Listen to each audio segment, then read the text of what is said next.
नमस्कार दोस्तों, मैं हूं अरीशा गजल और आप देख रहे हैं द फैक्ट इंडिया न्यूज। दोस्तों, किसान जब रोता है तो सिर्फ उसकी फसल ही नहीं जलती है बल्कि पूरी जिंदगी ही जल जाती है। और कुछ ऐसा ही मामला सामने आ रहा है मध्य प्रदेश से, जहां खेत में मेहनत कर रहे किसानों की मेहनत पर जो फेक पेस्टिसाइड है और जो फेक फर्टिलाइजर है, एक खुराक ने पूरे फसल पर पानी फेर दिया। Central agriculture minister Shivraj Singh Chouhan अचानक से रायसेन और विदिशा जिले में खेत में पहुंचते हैं कि सोयाबीन की जो फसल है वो पूरी तरीके से जल गई। शिवराज ने खुद खेत में उतरकर देखा और पाया कि हर जगह जो जगह हरे भरे पौधों से भरी होनी चाहिए थी, वहां पर सिर्फ और सिर्फ घास फूस खड़े हैं। किसान साफ कह रहे हैं कि ये नुकसान गलत दवा डालने से हुआ है और इस पर शिवराज सिंह काफी नाराज दिखाई दे रहे हैं। उन्होंने कहा कि किसान की फसल चली गई, उसकी जिंदगी चली गई। इसका मतलब ये होता है, ये सिर्फ एक खेत की बात नहीं है, पूरे जिले की ये समस्या है।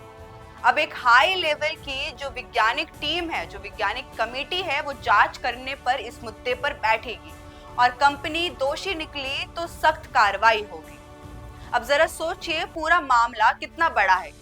एक तरफ किसान साल भर खून पसीना बहाकर खेती करता है और दूसरी तरफ नकली और घटिया पेस्टिसाइड और सीड को बेचने वाली कंपनी। उनका भविष्य दोनों ही तरफ से बर्बाद हो रहा है। शिवराज सिंह ने साफ कर दिया है कि ये सिर्फ एक रायसेन या फिर विदिशा की कहानी नहीं है, बल्कि ये पूरे भारत में एक बड़ा अभियान चलेगा। नकली सीड, पेस्टिसाइड और फर्टिलाइजर बनाने वाले पर नेशनल वाइड क्रैकडाउन होगा। किसानों को भरोसा दिलाया गया कि अब उनको मुआवजा मिलेगा उनकी फसल खराब होने पर। जिम्मेदारी कंपनी की होगी और किसी को भी बख्शा नहीं जाएगा। दोस्तों, ये कहानी हमें किरोड़ीलाल मीणा के अंदाज की याद दिलाती है। राजस्थान में पिछले कई सालों से किरोड़ीलाल मीणा लगातार किसानों की आवाज उठाते आ रहे हैं। उन्होंने खुद छापेमारी करी, गोदामों में जाकर फेक सीड, फर्टिलाइजर और पेस्टिसाइड्स को पकड़ा और उन कंपनियों को बेनकाब किया जो किसानों को बर्बाद करने के लिए नकली खाद और पेस्टिसाइड्स बना रहे थे।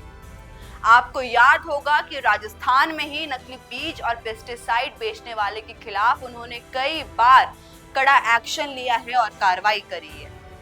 उन्होंने हमेशा कहा कि किसान अगर ठगा गया तो पूरा देश ठगा जाएगा। और अब वही अंदाज, वही तेवर हमें शिवराज सिंह चौहान में देखने को मिल रहा है।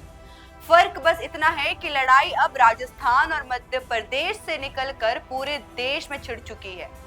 लेकिन असली सवाल मेरा आपसे यही है, क्या ये जांच जो चल रही है कंपनियों के ऊपर, ये किसानों को इंसाफ दिला पाएगी या नहीं, या फिर ये हमेशा की तरह ये जो मुद्दा है एक फाइल में दब के रह जाएगा?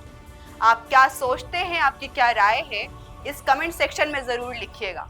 जाते जाते इस वीडियो को लाइक करना मत भूलिएगा और सब्सक्राइब करिए द फैक्ट इंडिया न्यूज। ताज़ा खबरों के लिए विजिट करें द फैक्ट इंडिया की वेबसाइट और डाउनलोड करें द फैक्ट इंडिया ऐप।